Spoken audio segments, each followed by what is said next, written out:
What is contract. ये पूरी video उस पेज को बनाएगी जिसे अगर स्किप किया तो कॉन्ट्रैक्ट में कई सारे टॉपिक्स आपके कंफ्यूजिंग हो जाएंगे, चीज़ें समझ नहीं आएंगी। एकदम जो बेसिक वाले टॉपिक्स है, बेसिक चीज़ें इसकी, अगर आपका बेस क्लियर तब तो वेल एंड गुड, आप आगे बढ़ सकते हैं, ये वीडियो स्किप कर सकते हैं। बट अगर बेसिक्स में हल्का सा भी कंफ्यूजन है तो मैं सजेस्ट ये करूँगा ये वीडियो पूरी कंप्लीट एंड तक देखिएगा, वरना वो डाउट्स रह जाएंगे। इवन अगर आप स्कूल में कॉलेजेस में पढ़ रहे हैं तो वहाँ पे भी टीचर जो आपको बता रही वो तक में कंफ्यूजिंग हो जाएंगे, डाउट्स हो जाएंगे। दैट्स वाई ये करने से आपके आगे कॉन्सेप्ट्स क्लियर होते जाएंगे साथ साथ नेक्स्ट आगे की वीडियोज़ में। So let's get back to the topic. What is contract. Contract एक लीगल एग्रीमेंट है दो या दो से ज्यादा लोगों के बीच जो होता है, जो कि लॉ के द्वारा एनफोर्स किया जाएगा। मतलब जो कहते हैं कि हाँ जबरदस्ती है तो हाँ जबरदस्ती है, ये लॉ जबरदस्ती कर रहा है। अगर कॉन्ट्रैक्ट है तो वो लॉ जबरदस्ती कर सकता है तुम्हारे साथ। तो एक कॉन्ट्रैक्ट जो कि लीगल एग्रीमेंट है दो या दो से ज्यादा लोगों के बीच और जबरदस्ती है हाँ भाई लॉ की। According to Section 2H of Indian Contract Act, a contract is an agreement enforceable by law। Exam में बड़े प्यार से लिख सकते हो, 2H है बहुत छोटा सा याद रहेगा। A contract is an agreement enforceable by law, बहुत छोटा और बहुत easy. But before there is a contract there must be a proposal. है इसका क्या मतलब, यू को है तो पहले प्रपोजल और वैलिड प्रपोजल में भी खैर फर्क है, पर कॉन्ट्रैक्ट प्रपोजल क्या मतलब। तो आज जो आपको कॉन्ट्रैक्ट दिख रहा है वो कॉन्ट्रैक्ट शुरू से नहीं था, इसके पीछे भी एक बैक स्टोरी है। सबसे पहले वो था एक प्रपोजल, जैसे तुम्हें प्रपोजल पता ही नहीं क्या होता है। प्रपोजल वो आगे चल के प्रॉमिस बना, फिर कंसिडरेशन हुई, फिर वो एग्रीमेंट बना। वो एग्रीमेंट जब एनफोर्सिएबल हो गया तब कहीं जाके वो कॉन्ट्रैक्ट बना है। ऐसे लोग अभी सबसे पुअर है, पोटेंशियल है बट पुअर है अभी, फिर एंड में जाके एकदम अमीर रिच क्लास बन जाता है, वो है कॉन्ट्रैक्ट।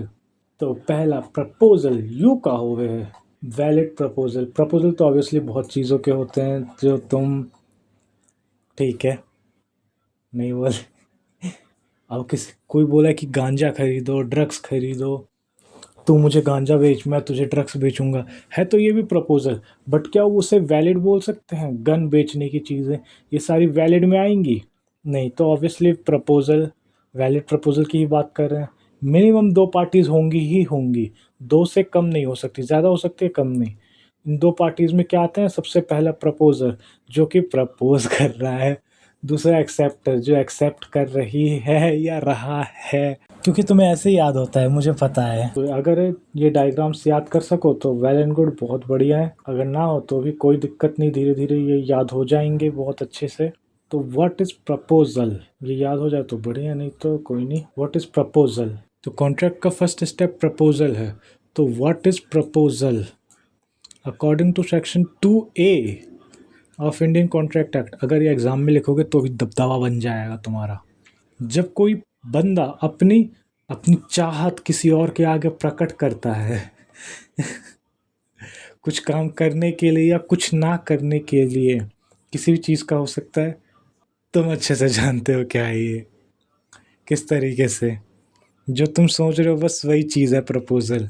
इसे थोड़ा कॉन्ट्रैक्ट के टर्म में कि लीगल टर्म में बस, तो लीगल टर्म में इसे लिखना when one person signifies to another his willingness to do or to abstain from doing anything with a view to obtaining the assent of the other, he is said to make a proposal। Proposal की दो parties होंगी, proposer जिसे offeree भी बोला जाता है, offeror बोला जाता है, प्रपोजर ऑफरर जर अर, ठीक है। प्रपोजर जो कर रहा है और एक्सेप्टर जो एक्सेप्ट कर रही है, या ऑफरी ऑफरी ऐसे इजीली समझ सकते हो। अब एक एग्जाम्पल की क्या है, रवि ने कहा मीना से, क्या कहा और क्यों कहा, अलाउ क्यों है तुम्हारे में बात करना, मेल बॉयज स्कूल में डालो। रवि ने कहा मीना से मैं तुम्हें अपनी बाइक बेचूंगा 10,000 में। ये कौन सी बाइक है जो 10,000 में बिक रही है, एक तो चलो ठीक है। तो इसने प्रपोज किया ऑफर उसे कि हाँ मैं तुम्हें अपनी बाइक बेचूंगा 10,000 में, तो ये एक प्रपोजल हो। अब वही चीज़ ज़रूरी नहीं है कि हाँ जो बेच रहा है वही प्रपोजल हो। अब मीना भी कहे कि जो है मैं तुम्हें 10,000 का ऑफर देती हूँ, क्या तुम मुझे अपनी बाइक बेचना पसंद करोगे? जो आपने मूवी में देखा था अनिल कपूर की, कि एक वाइफ जो है अगली वाइफ को पैसे देती है 3 करोड़ रुपए, अपना पति मेरे को दे दो। तो जो भी ऑफर कर रहा है, कोई भी कर सकता है दोनों साइड में से, ज़रूरी नहीं है कि यही ऑफरी होगा वो ऑफरर होगा, दोनों में से कोई भी ऑफरर ऑफरी हो सकता है, दोनों के पास बराबर राइट्स मिलते हैं। तो ये प्रपोजल हो गया सबसे पहला। अभी जब ऑफर किया है तो वो हो गया प्रपोजल। इसकी भी कुछ बातें देख लेते हैं जल्दी से। Proposal must be clearly communicated. ये नहीं कि हाँ भाई वो कॉल पे बात कर रहे लेकिन आवाज़ नहीं आ रही, आवाज़ नहीं आ रही, हेलो हेलो वाली, तो वो चीज़ नहीं आएगी इसमें। It must be made with the intention of getting into, अगले की एक्सेप्टेंस के लिए ही किया जा रहा है obviously. Once the person accepts the proposal it becomes a promise. यानी जब एक्सेप्टेंस मिल गई है उसे, इसलिए किया गया है ताकि अगले की जो है एक्सेप्टेंस मिले, अगले ने एक्सेप्ट किया, अब वो बन गया एक प्रॉमिस। प्रॉमिस, ये तो कुछ सुना सुना सा है। ये हम कहाँ आ गए, ये कहाँ आ गए हम? तो प्रपोजल का नेक्स्ट स्टेप प्रॉमिस। हाँ, हम हंसी मजाक में खेलते खेलते अभी प्रपोजल की बात कर रहे थे, अभी प्रॉमिस तक आ गए। वाओ, एक लेवल ऊपर एक लेवल अप। हाँ बिल्कुल, लॉ इजी है बहुत, उसे समझ के करो। तो रटने जाओगे तो तुम्हें बहुत हार्ड लगेगा कि भाई इतनी मोटी मोटी किताबें याद करने, और जब समझने लगोगे तो लगेगा अरे ये तो मैं भी लिख दूँ। When does a proposal become a contract? तो अकेला वो कॉन्ट्रैक्ट नहीं हो सकता, ये हो सकता है कब? इसमें कई सारे फैक्टर्स है।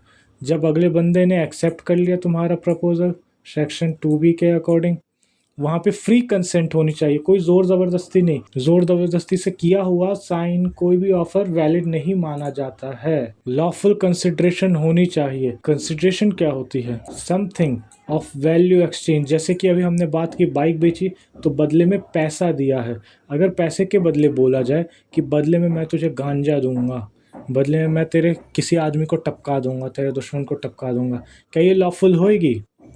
कंसिडरेशन मतलब उसके बराबर की कोई चीज़ जो कि लीगली वैलिड हो। जैसे पैसा लीगली वैलिड है, लेकिन किसी को टपकाना या बदले में आर्म्स और एमुनेशन, ये चीज़ तो नहीं है ना वैलिड। तो ये जो पैसा है ये हो गया कंसिडरेशन। कंसिडरेशन क्या है? ये देखा हुआ है बिल्कुल, कंसिडरेशन। अब आप आ गए हैं स्टेप 1 2 3 पे। कंसिडरेशन क्या है अब आपको समझ आ गया। प्रपोजल, जो सबसे पहले प्रपोज जल गया था, फिर प्रॉमिस हो गया, जब अगले ने एक्सेप्ट किया तो वो प्रॉमिस हो गया दोनों साइड से कि हाँ आज से मैं तेरी सेटिंग, तू मेरा बंदा है, दोनों आज से छपरी। फिर वो प्रॉमिस में जब पैसे जुड़ गए, यानी फीलिंग्स आ गई बीच में, मान लो फीलिंग्स भी जुड़ गई है बराबर की, उसके बराबर का कुछ पैसा मिला, या जरूरी नहीं है सिर्फ पैसे में हो, बदले में कुछ भी जो कि बस लीगली हो। लाइक बदले में कोई अपनी कंपनी दे देता है, अक्सर बड़े बिजनेसेस में होता है, तुम नहीं समझोगे राजा बाबू, लोग अपने पेट्रोल पंप दे देते हैं, खैर वो तो दहेज में भी दे देते हैं। कंसिडरेशन तक आ गए तो एक बंदे ने एक्सेप्ट किया, वहां पे फ्री कंसेंट है, एक लॉफुल कंसिडरेशन होनी चाहिए उधर, और एग्रीमेंट एनफोर्सिएबल बाय लॉ, ये बहुत जरूरी। अगर कोई बोले कि अगर हमारे बीच में कोई भी कॉन्ट्रैक्ट टूटता है या कुछ भी होता है तो हम कोर्ट में नहीं जाएंगे, आपस में सेटल करेंगे या पंचायत तक ही रहेंगे, ऐसा कुछ नहीं हो सकता। ये चीज़ नहीं मानी जाएगी। इवन वो उस कॉन्ट्रैक्ट पे लिख भी दे तब भी नहीं मानी जाएगी। अगर वो बना है, बन चुका है कॉन्ट्रैक्ट, तो अब वो कोर्ट तक जाएगा, इसी इंटेंशन से बनेगा, वो कभी इसके बिना नहीं होगा। एनफोर्सेबल बाय लॉ होगा ही होगा, आपस में नहीं निपटाया जा सकता इसे। एक बार छोटा सा प्यारा सा रिवीजन कर लेते हैं। स्टेप 1 हो गया प्रपोजल, अगले ने प्रपोज किया, सॉरी तुम्हें नहीं कर रहा कोई। अगले ने कहा कि प्रपोजल दिया कि मैं तुम्हें अपना फ़ोन 5,000 रुपये में बेच रहा हूँ। अगले ने एक्सेप्ट किया कि ठीक है मैं खरीदूंगी, मैं ले लूँगी। तो सामने से तुम्हारा प्रपोजल एक्सेप्ट हो गया। अब वहाँ पे जब दोनों ने म्यूचुअल कंसेंट दे दी, अपनी म्यूचुअल एक्सेप्टेंस दे दी कि हम दोनों मिलके इस फैसले पे आ चुके, तो वहाँ पे क्या बना? एक प्रॉमिस। दोनों मिलके एक म्यूचुअल एक्सेप्टेंस पे आए, प्रॉमिस बन गया। अब consideration, something of values exchange, उसके बराबर का कुछ एक्सचेंज हुआ है, जैसे फीलिंग्स हो जाती हैं वो भी यहाँ पे नहीं होएगी।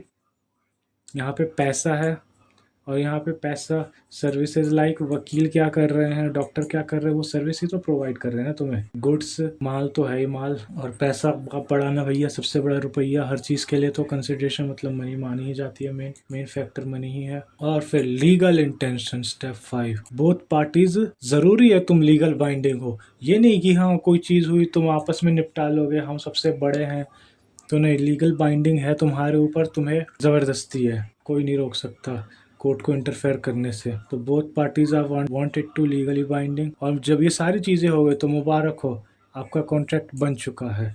बन गया इतनी जल्दी? तो बिल्कुल, जो आपने इधर देखा था अभी, प्रपोजल से लेके प्रपोजल कवर हो गया, प्रॉमिस कवर। जब दोनों ने एक्सेप्ट कर लिया, वो एक म्यूचुअल डिसीजन पे आ गए, तो वो बन गया प्रॉमिस। कंसिडरेशन, उसके बीच में पैसा होना चाहिए, नहीं तो कोई बिना फ्री विल के जोर ज़बरदस्ती वाला कि नहीं फ्री में ऐसे कर दिया, ऐसा थोड़ी होता है। कोई कंसिडरेशन होना चाहिए। ये चीज़ खैर फैमिली वाले मैटर्स हो गए, जैसे बाप बेटे को देता है तो वहाँ पे अलग मैटर है। कंसिडरेशन में भी डीप पढ़ने जाएंगे, वो भी काफ़ी बड़ा है, वरना कंसिडरेशन ज़रूरी है कोई बाहर वाले के लिए, वरना फ्री विल जैसी चीज़ें ख़त्म हो जाएंगी।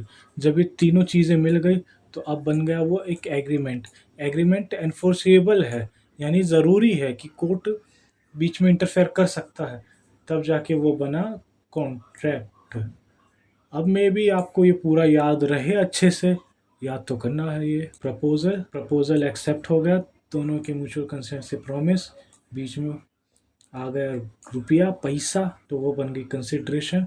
जब सब हो गया तो अब ये बन गया है एग्रीमेंट। एग्रीमेंट अब कोर्ट में माना जाएगा दोनों पार्टी के द्वारा, तो अब वो बन गया कॉन्ट्रैक्ट।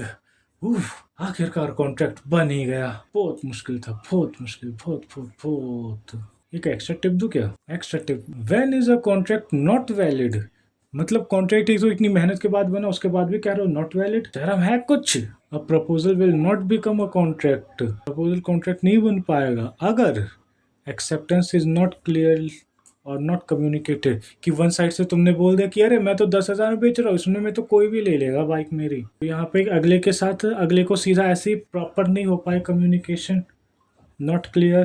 फ़ोन पे बोला हाँ जी हेलो जी कर करके, हाँ हाँ, तो वो वाली इसमें हाँ नहीं मानी जाएगी। Consent is not free, like under pressure या फ्रॉड हुआ है तुम्हारे साथ, तो वो कंसेंट नहीं मानी गई, तो फिर ये भी कॉन्ट्रैक्ट नहीं माना जाएगा। ऑब्जेक्ट जो बीच में दिया गया है वो इलीगल नहीं होना चाहिए, अगर वो इलीगल है तब तो कॉन्ट्रैक्ट वैलिड है ही नहीं।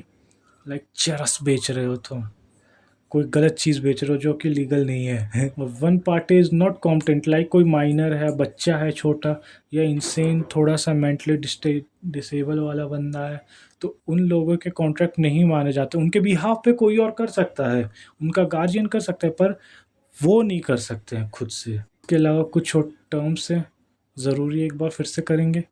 Offeror proposal, a person's willingness to do or not to do something. Offer और प्रपोजल हो गया किसी के कुछ करने की या ना करने की मंशा। फिर ऑफरर पर्सन जिसने प्रपोजल किया है, ऑफरी टू हुम द, जिसको प्रपोजल दिया गया है। ऑफरी जिसको प्रपोजल दिया गया, ये तो नहीं पूरे गांव में ढिंढोरा पिटवा दिया था। पब्लिक वाला वो अलग होता है, खैर जो सबके लिए होता है कि कोई भी मेरे कुत्ते को ढूंढ निकाले, मैं उसे 2,000 रुपये का इनाम ढूंढ दूंगा, मेरे खोए हुए कुत्ते को ढूंढ दो। Acceptance, agreement by offeree to the proposal. Acceptance, जब एक्सेप्ट कर लिया गया उसे। Contract, a legally binding agreement formed when the offer is accepted. जब सब हो गया तब तो कॉन्ट्रैक्ट बन ही गया। तो ये कुछ बेसिक्स थी हमारी आज की। आप लोग लाइक नहीं करते हो, फॉलो नहीं करते, सब्सक्राइब नहीं करते, करो यार, मेहनत लगती है भाई। लाइक करो, कमेंट करो। नेक्स्ट वीडियो आपको इधर ऊपर आएगी साइड में, और पिछली वाली भी आएगी।